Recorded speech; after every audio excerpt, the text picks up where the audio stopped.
Hello again, I'm Robert Fithen, and if this is the first time you've ever seen one of my videos on my channel, welcome. This is the music room that I'm always, doing videos from. Whole other shelf of records over there that you can't even see. Bunch of 45s back there. And what a strange place for you to start on my video channel, because I'm in the middle of ranking 215 albums from the year 1992. But glad you're here anyway. And of course, if you're returning, I definitely appreciate that, because we're only halfway through this crazy deep dive into 1992. We are up to number 107. So if you've seen one of my videos from a few videos back, you might know what a big fan of the Modern Lovers I am, and especially this album right here, featuring, of course, Jonathan Richman. He is the brains behind the project, and he's released a few solo albums in the 1990s, including one from 1992 called I, Jonathan. I was not really familiar with this one until I started doing this project. I've heard a couple of his other solo ones, but I'd kind of forgotten about this one, so great to have an excuse to kind of revisit this, or actually visit it for the first time, I think. And it is typical Jonathan Richman. It's his quirky take on life, his kind of like, I'm not trying to be a rock star, I'm just up here with my unabashed, kind of unvarnished, unfiltered kind of take on things. And it's really nice. That's one of the things I loved about the Modern Lovers, is his particular style, which of course later, like I said when I was reviewing that record on that video, I think if you have not heard the Modern Lovers and you like some of the more modern stuff that's out now, you might want to check that album out, because I think this guy was way ahead of his time as far as the awkward young person and his kind of like, I'm not even trying to be cool here, I'm just going to tell you exactly what I'm thinking kind of take on things. And some of that can be heard in this album as well. You know, you don't have the rock stuff, you don't have the rock and roll like you do in the Modern Lovers, so you're not going to get the same kind of music, but it is very much Jonathan Richman. At least the first part of the album, which is my favorite part. If this was, divided into sides, I think I would definitely like side one. Starts off with Rock and Roll Parties. His whole take on, how he misses having rock and roll parties, and are there still rock and roll parties going on everywhere? And wow, the stereo equipment is so advanced these days, the bass would probably cause a nuclear meltdown if you cranked it up really loudly and the police show up and all that kind of stuff. It's done to the tune of Hang On Sloopy, which he doesn't mind admitting that, because he just keeps breaking into the song Hang On Sloopy in the Rock and Roll Party song. You got Tandem Jump after that, about literally tandem jumping, which I've never done. See, because when I skydove a couple of times back as part of a radio promotion I was doing, I did solo jumping. Archway skydiving in Illinois. That's where I did it. Twice. Loved it. It was a life-changing experience. And I was not doing some pussy tandem thing either. Did solo. That's how we learned. You just jumped out of the... You had to take like an all-day class. This class lasted like 8 hours, and they kept reiterating things to make sure you were ready. And then when you were... They took like 5 of us up in a plane, had a little speaker thing here on our chest giving us directions. We just did this out of the wing of the plane and then went poop, and we're skydiving. Anyway, Tandem Jump, second song on here. You've got other tracks on here, like I Was Dancing at the Lesbian Bar, which is about how fun it is to go to a lesbian bar, and he went to 2 bars. The first bar wasn't that fun, then he ended up at the lesbian bar, and that was a lot of fun.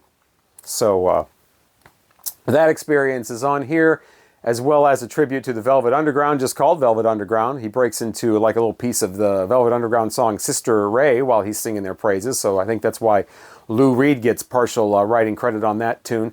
There's another song on the first part of this called You Can't Talk to the Dude, which I don't really get what that's all about. It's kind of a weird lyric thing. And then for the second half, it kind of breaks into this kind of more conventional lyrics, which I'm not really a fan of with Jonathan Richman trying to do that. There's straight up kind of love songs, like a higher power, that it's just kind of like straight up stuff that you would expect from anybody. But with his particular vocal style, it's like, yeah, that's not really coming off as the classic Jonathan Richman. It's kind of coming off like somebody who can't really sing but is trying to do normal music, and it's not working. And the music on here, like I said, it's not the hard rock and rock and roll stuff that's on the Modern Lovers. It's more of a, kind of sounds like a guy with an electric guitar that's not plugged in.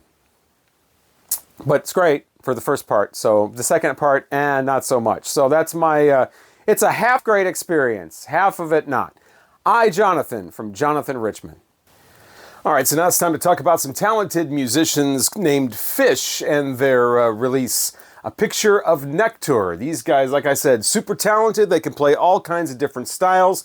I'm just not sure by the time this release was out, because this is kind of early for them, that they quite knew what to do with all of that talent. This is really kind of a hodgepodge, but it does have some pretty magical moments on here, but it also has some questionable musical kind of diversions on here. Starts off with this song called Lama to boot to boot. Very quick talking, very quick singing type of thing. I think they're trying to impress you about how quickly they can sing, even faster than stuff like, Life is a Rock, but the radio rolled me, or It's the End of the World as We Know It, that type of thing. Goes into a nice soft instrumental after that, and then the song Cavern, where they impress you with how many different ways they can rhyme the suffix ector. So yeah, there's that. They go into a country thing that's super hokey, but fun, a fun hokey called Fool Heart.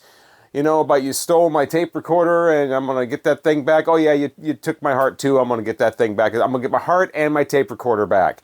So I get, again, country flared type of thing. So super hokey, but like I said, fun.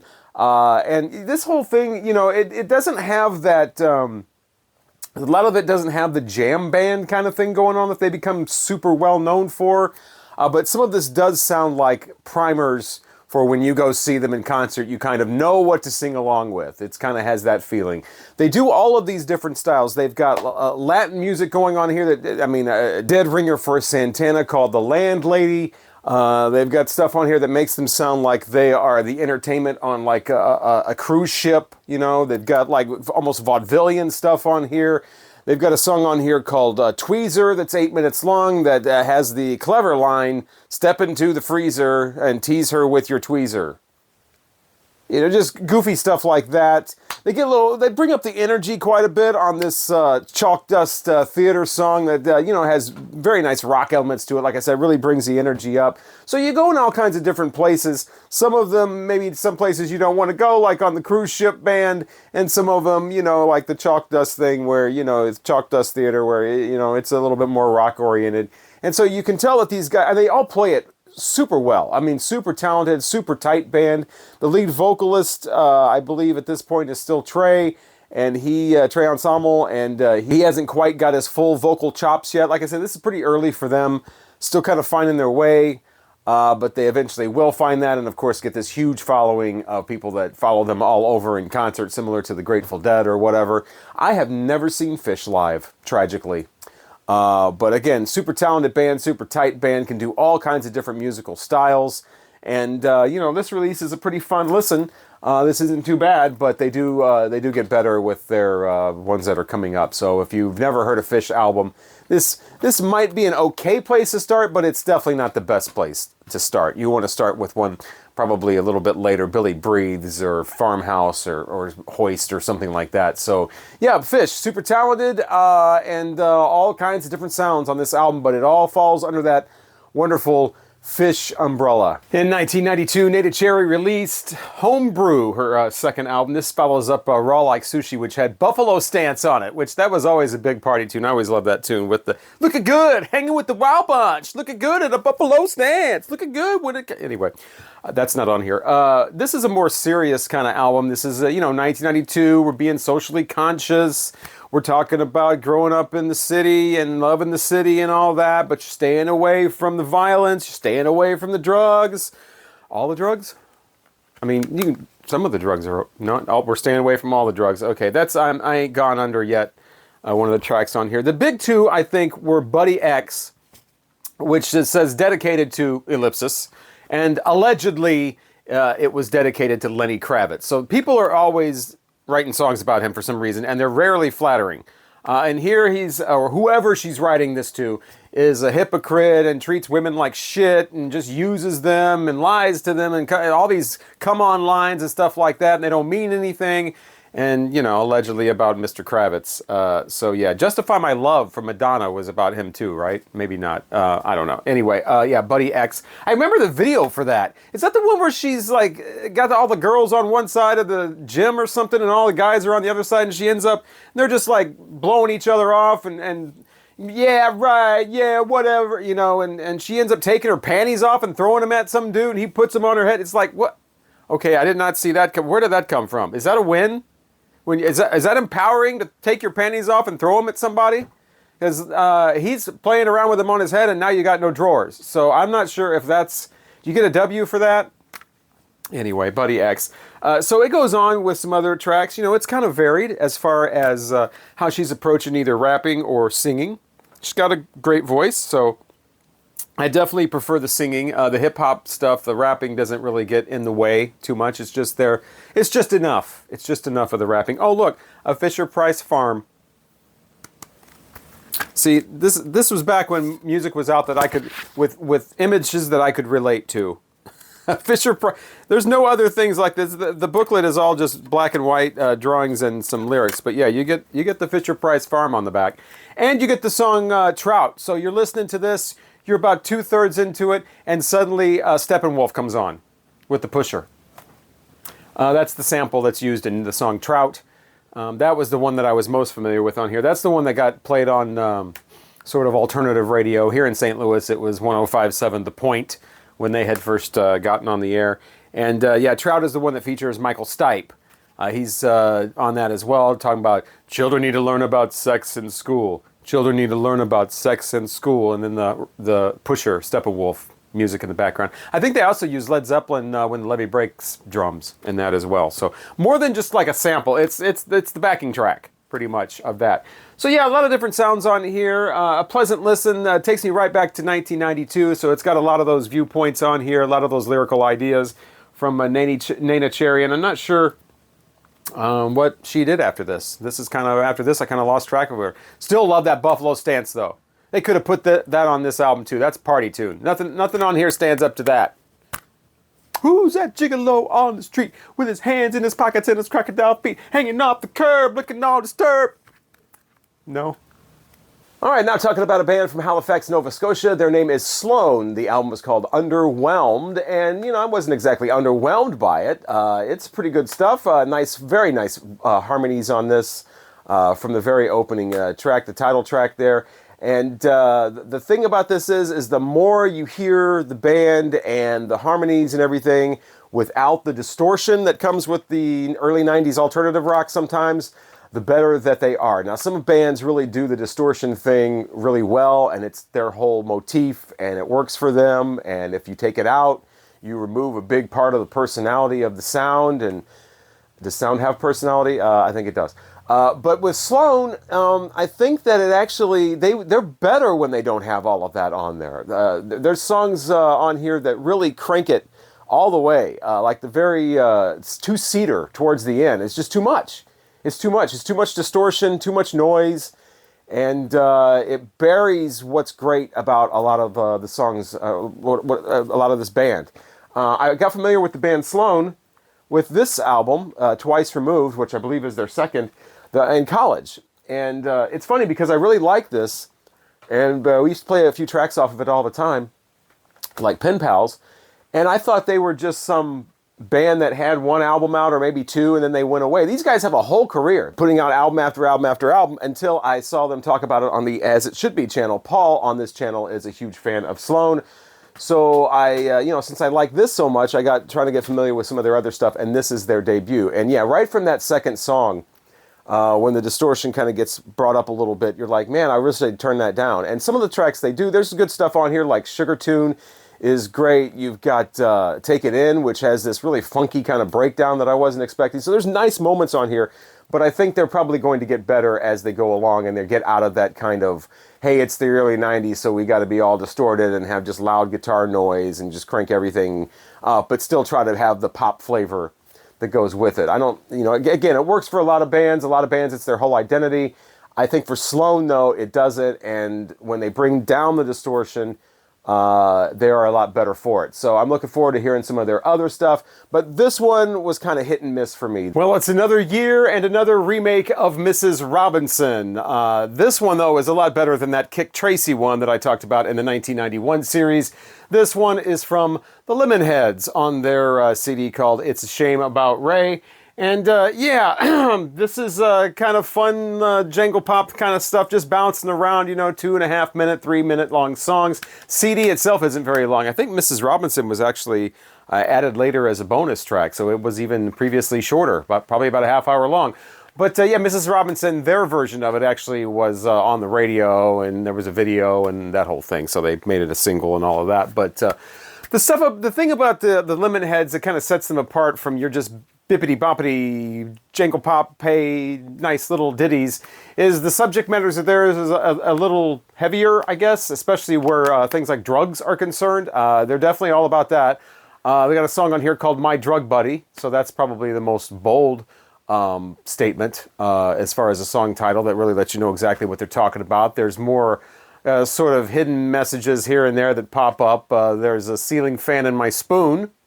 That's another one on here. I'm assuming the spoon is not being used for eating ice cream, especially knowing about Evan Dando, or Evan Dando, the lead singer. I don't think. Well, you know what? Maybe he was a big fan of ice cream. I don't really know about his penchant for eating ice cream. I know about some of his other things that he apparently did, though, and it would make more sense if there was a ceiling fan and a spoon that was being used for something else. But yeah, they're bipping and bopping along here. It's very bouncy. It's very light. Not a lot of big sound. Not a lot of, you know, interesting, intricate song structures or anything like that. It's just your basic little pop tunes. But, you know, you got Allison's starting to happen. She's turning into a woman. She's got her nipple pierced now. She's got a mohawk, so she's making things happen for herself. You got Confetti, where the guy's like, you know, he would have loved her if he could have. He would have loved her if he could have. He would have loved her if he could have. They say that quite a bit in that song. But instead, he decides to just go walk off in the woods just to be alone. So yeah, there's you know, fun stuff on here like that. It all does sound kind of cheerful and light and whatever, but you start listening, it isn't very light stuff at all. So they are able to do that. But Mrs. Robinson, they did speed that up and actually make that light and fun and poppy. It doesn't sound as, I guess, as mischievous as the Simon and Garfunkel version, but it is better than the Kick Tracy one, as I mentioned. So, yeah, Lemonheads, Evan Dando, and Juliana Hatfield on the bass. She doesn't do so much of the girly stuff that got her at the bottom of this particular ranking on this 200 album list. She's barely on this as far as vocals, so that's nice. But, yeah, the Lemonheads, It's a Shame About Ray. I think I prefer their next one a little more. Come on, Feel the Lemonheads. But this one is okay, especially if you're looking for that contrast of very sunshiny sounding light alt pop mixed with some heavier subject matter. Remember the band Rocket From The Crypt? They had an album called Circa Now in 1992. John Reese, the lead guy from this, formed this band in 1990, the same year that he formed Drive Like Jehu. So I'm familiar with that band as well. Got familiar with those guys with that Yank Crime album they had in 1994, I guess. But we're getting ahead of her. That's a different time and a different band. This is Rocket From The Crypt. And these guys, a little more of the power, the punk pop, I guess, with a little more emphasis on the punk than the pop. So I'm not a huge fan of pop punk. I've said that before. I'm not into a lot of those bands. I don't like when you mix pop with punk. But these guys, like I said, a little more rock, a little more aggressive, but not quite in the full-on punk direction. And the vocals on here are a lot better than a lot of the punk pop stuff with those whiny high, they say it ain't so, I will not go, no, no. I'm not into that at all. But the vocals on here do not sound like that, thankfully. These guys very energetic, very rock-oriented. You know, they got a really full sound. This is professionally produced. This was the album that got them the attention of major labels, so this is their last independent album. Love the album artwork, especially. How many times do you see a mirror ball on a punkish album? Not a lot. So yeah, that's pretty cool of them to do that. Rocket From The Crypt, You know, like I said, they're not really short songs. They're you know, the basic song lengths. They've got the basic song structures. They're just really jacked up a little bit for a little bit more energy, and that's what gives them the punk edge. The last one though is 8.5 minutes long. It's called Glazed. Just keeps repeating "Take That" at the end of it, just like 100 times. Take that. Take that. And then they start saying "Everybody smoke some pot," and they start chanting that over and over again, and that's the way the album ends. But before you get to that, you got a lot of great tunes on here that you can just crank up, and some of the punk stuff doesn't play well, especially the hardcore stuff when you're older. It's like, unless you've got a nostalgia for it, right? And you're just remembering your teenage years or your early 20s. This you can actually listen to as an older person and still kind of get into it. But these guys, however you listen to their albums, whatever age you are, they were still mostly known for being a live act. These guys had all kinds of onstage gimmicks. I can't remember some of the stuff they used to do. I know they had a big spinning wheel where they spun it on stage, and it supposedly was like that was the next song they were going to play. I don't know what exactly that accomplished, but they had weird, just crazy stuff like that. The big gimmick that I remember with Rocket from the Crypt was if you had a Rocket from the Crypt tattoo, you got into the show for free. So I just remember my college days, some of the people that were into this kind of music just, you know, they just pass around the Sharpie, basically. If they got creative, they'd pass around maybe 3 Sharpies with different colors. And everybody would just make their little Sharpie, you know, Rocket from the Crypt tattoo, you know, either on their, you know, ankle or on their, you know, arm or something like that. Nobody did it on their face because that would be too, we didn't have face tattoos back then. That would have been too obvious. But, you know, you do your little Rocket from the Crypt Sharpie tattoo. Yeah. Oh, yeah, come on in. And then, you know, the next day you wash it off. It may take a couple of days to go away. But, yeah, you got into the concert for free. I don't know how many concert ticket sales lost because people just took Sharpies and did a little design of Rocket from the Crypt on their arm. But anyway, so yeah, I know people that actually used to do that, and it worked. They got into the show for free. The CD of this is one of those that looks like a record. It looks like the title of it is Pac-Man Fever, even though that's not a song on here. It doesn't have any vinyl noise though on the CD. You put the CD on and it just plays. I think it's hilarious that so many of these 90s CDs have like vinyl noise effect, either halfway through like you're turning it over, or when a song ends or when the CD ends, it does the, you know, the stylus just going through the groove over and over again. And then I'm wondering like, okay, on the vinyl release, does it do that? Because that would be kind of redundant. But I did check the vinyl label of this that was out in 1992, and there was a record of this. Does not look like the Pac-Man Fever thing. But anyway, Rocket from the Crypt, Circa now, energetic, fun, well-produced, and vocals that are not whiny. So, good job, guys. In 1992, Tracy Chapman released her 3rd album. It was called Matters of the Heart, one that I was not too familiar with, and I don't think a lot of people are. I think a lot of people, Tracy Chapman is that one debut. For some people, Tracy Chapman is that one song on that one debut, Fast Car, which is a great song. Doesn't make for a great single. Like I remember doing like 80s weekends on the radio, and it would be all this fun 80s stuff you haven't heard in a while, and then Fast Car would come on, and it'd be like, wow, this really killed the party here. This is not, wow, awesome 80s weekend, you know, and then Fast Car comes on. It doesn't work. But it does work in the context of the album. You know, it goes well with it. It's a great song when you listen to the whole album. But anyway, this is not that album. This is the 3rd album, Matters of the Heart. And I don't read a lot of critic reviews. I don't base my reviews on what other people think or what. This is all my own opinion. I don't sit there and read other reviews and go, well, I better say this and I better say that. I don't care what professional critics have to say. I haven't read a professional critic in over a decade, probably. You know, I'm all about the YouTube videos and what real people talking about real things. I've said that before. But from what I remember, I don't think critics like this that much. This seems to be her least favorable album. And listening to it, I can kind of see why, because it starts off really strong. With this, you know, gun violence type song, Bang, Bang, Bang. You've got another song on there about, you know, wealth distribution and class struggle with So. You've got another song on there about the guy that's, you know, wants to be out on the sailing out on there, but he's probably locked up in an old age home or maybe even an institution or something like that. So she's making the social commentary, and that's kind of what I want from Tracy Chapman. I mean, she's a poet. She's not known for some soaring voice. She's not known for great, complicated instrumental whatever. She's a poet. And I don't mind social commentary in songs. I love it. I think people should sing about things other than driving around or love or, you know, whatever the big 4 topics are that, you know, are very safe. And she really provided that on the first album. And here, she provides it on the first half of this album. It really is broken into halves, like a record. You know, you got side 1, great stuff, really, you know, what you want from Tracy Chapman, or at least what I want. And then side 2 just starts getting into love songs, which with a title like Matters of the Heart, that's kind of what I was afraid was going to happen. I was afraid that we were going to get a bunch of light rock love songs, and we certainly do on the second half of this. And it's not, again, it's not what I go to Tracy Chapman for, is light rock love songs. And so, you know, the last song, the title track, is 7 minutes long. It's got a nice melody. I like that. It is, you know, Matters of the Heart, so it's a love song. But the ones in the middle, don't really do anything for me. I mean, anybody can do these songs, and I don't go to Tracy Chapman for that.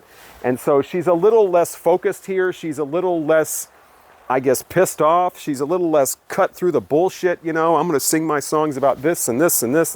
And it's, you know, oh, you left me, or, oh, you know, our relationship didn't work out, and all that kind of stuff that you can get any dime store, you know, person with a guitar can sing that stuff. So a little disappointed in the second half of this. The first half is great. So it's a very uneven type of album. But if you like the first album, give her other albums a chance. I mean, she's got more than just the debut out, certainly. So check this out, but you might want to, you know, you might want to either, you know, cut right to the end, or, you know, just listen to the first part of it if you're pressed for time, maybe.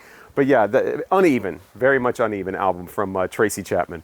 Elton John got off the booze and off the drugs and came out with The One, which was one of his biggest selling albums in a long time.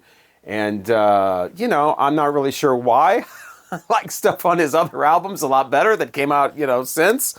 Even though, you know, like I'm talking about like Reg Strikes Back and Sleeping with the Enemy and stuff like that. And even Too Low for Zero, I think, had more interesting stuff than is on here. He is definitely going right for the adult contemporary audience, the light rock radio stations. That is where he has planted his flag. He is going to stay there, and he certainly does in this. There isn't even really upbeat pop on here anymore. And it's full on light rock.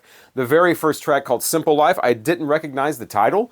And then as soon as that harmonica hits, I'm like, oh, okay, I definitely know this song. It's probably one of the highlights on here. Best songs, spoiler alert, best songs on here, first song and last song, called The Last Song. But I'll get to that in a minute. But yeah, you got the Simple Life, which is cool because it's got the harmonica. It's a little more upbeat. Lyrics are pretty cool.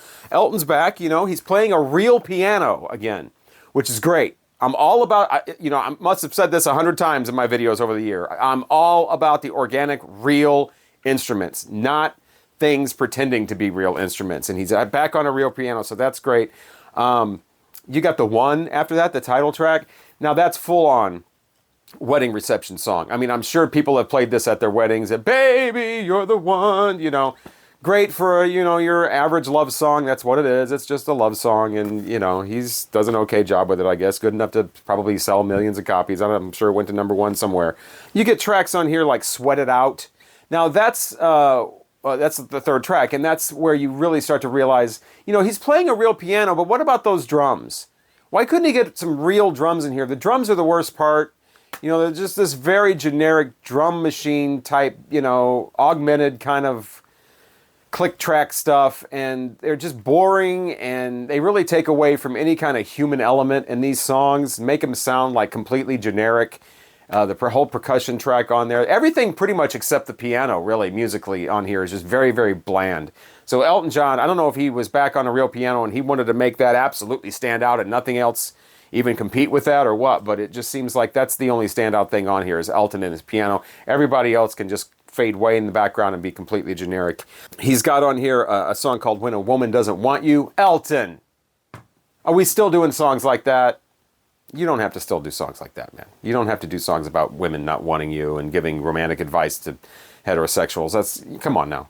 Write from the heart, man. Write something from the heart. And he did. It's called The Last Song. best song on here.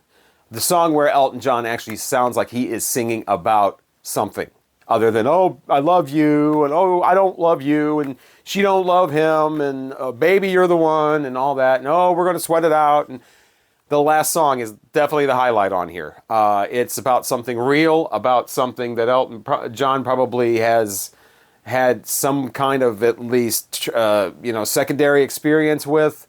It's about a man who's HIV positive, and from what I can gain from the lyrics, he's, this is 1991, so he's not doing well, and he might not make it. And his father, who I guess he's been estranged from, comes and visits him, and they kind of mend fences and, create a bond right before, whatever happens.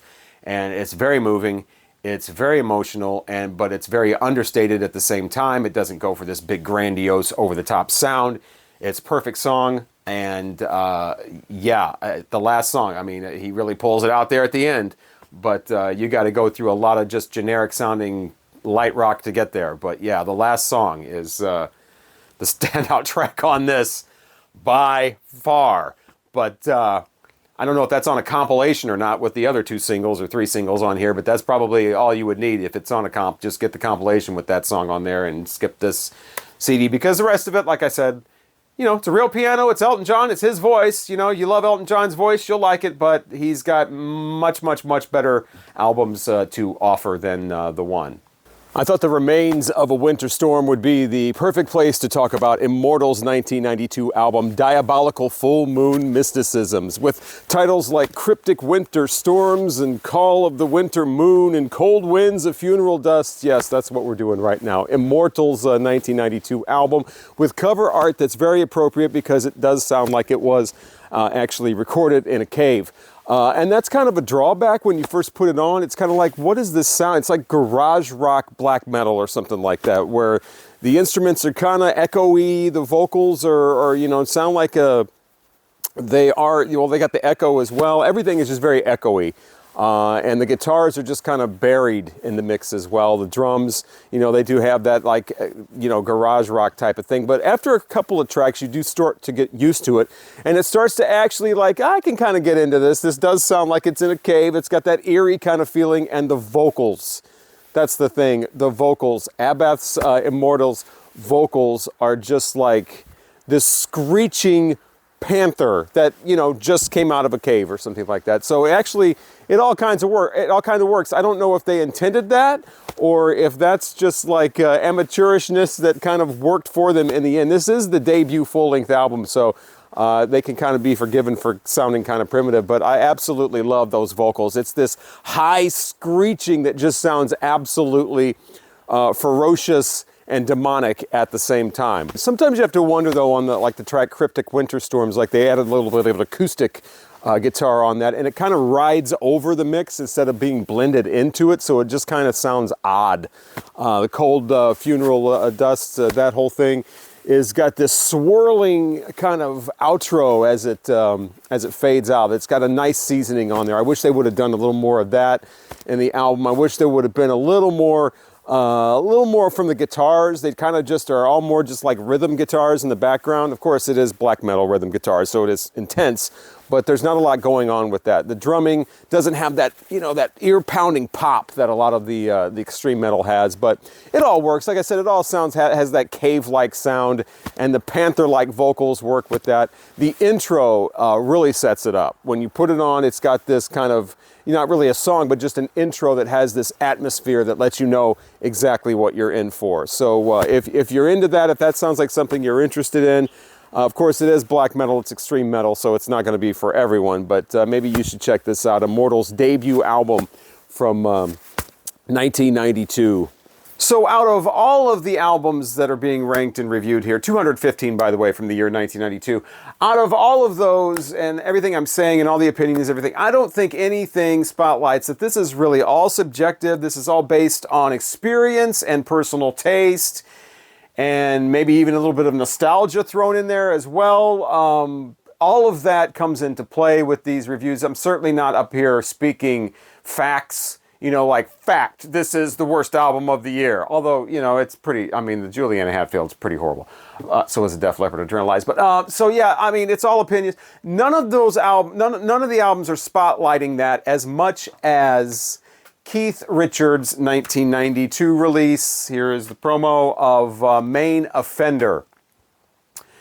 And it's because I think that if this was anybody else but Keith Richards, this would be a lot lower in the rankings. This is your basic blues rock album. There's nothing really stand out and kick ass and oh my God, this is incredible, wow, other than the fact that it's Keith Richards, and I'm a huge supporter of Keith Richards. I've always thought he was one of the coolest guys. I've never actually met him. I've been sort of almost kind of not quite close, maybe kind of you could almost consider backstage, but I've never come in contact with Keith Richards. But ever since I was a teenager, I always thought he was just the coolest.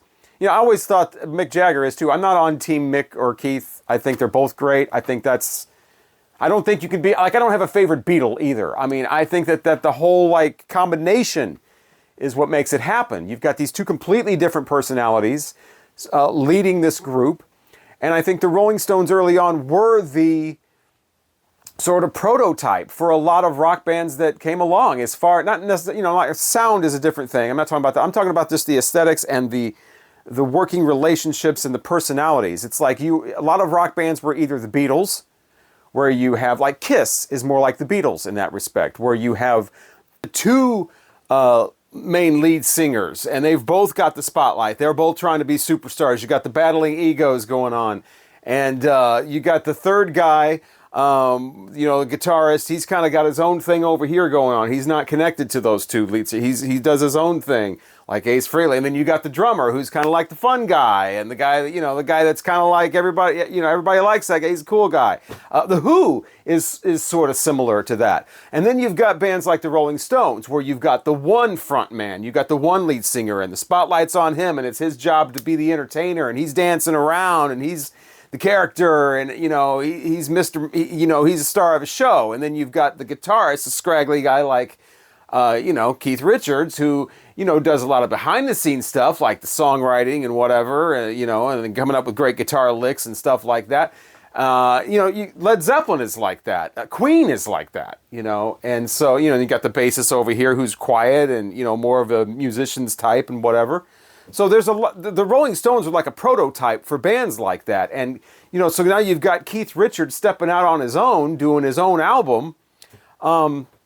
It's not going to be big and flashy like a Rolling Stones album. And I think listening to the guitar on this even, I think Keith Richards is saving some of his signature cool Keith Richards licks, you know, those great guitar riffs that he came up with over the years. I think he's saving those for Rolling Stones albums. Here, it just sounds like a band that's, you know, competent, more than competent. They're excellent, top-notch musicians, you know, all road tested, and they're putting out an album of music they like to do, and they're having a good time. And it's great because, you know, it's Cave, you know, and if you like Cave, like I do, you're going to like this album. But if it was anybody but Keith Richards, just some dude, you know, came out with this album, it wouldn't be anything special. But the fact that makes it special and listen, you know, a little more of a, you know, you're listening and with more, you know, kind of involvement is it's Keith Richards. So this is basically, is a Keith Richards album, you know? That's it. I mean, if I could visually sum up this album, it would be, you know, that's it. It's Keith Richards' album. And it is at number 98. So we have broken through the top 100. This is starting to become more and more like a normal countdown that a normal person would do. You know, as people count down their favorite albums, it's usually their top 25 or their top 10 or something like that. And I'll get there. We're inching along. Thank you so much for inching with me. It's been quite a ride so far. A lot of memories, a lot of great music. Hopefully it just keeps getting better and better. I mean, we've had horrible albums that we started out with. Thankfully, that part's over. And then we had albums that were just kind of meh. We got some pretty good albums. We got kind of flawed albums. We got albums with really standout songs on them, where the rest of the album maybe not living up to the promise of the couple of great tracks on there. So we're going to start getting albums that are like more fully like, okay, this thing is pretty good all the way through. And then, okay, this one's great all the way. Okay, this one's excellent all the way. Okay, this album's phenomenal. We'll get there. Please continue to go with me on this journey. I'm Robert Fitton. Thank you so much for watching, and hopefully I will talk to you again soon.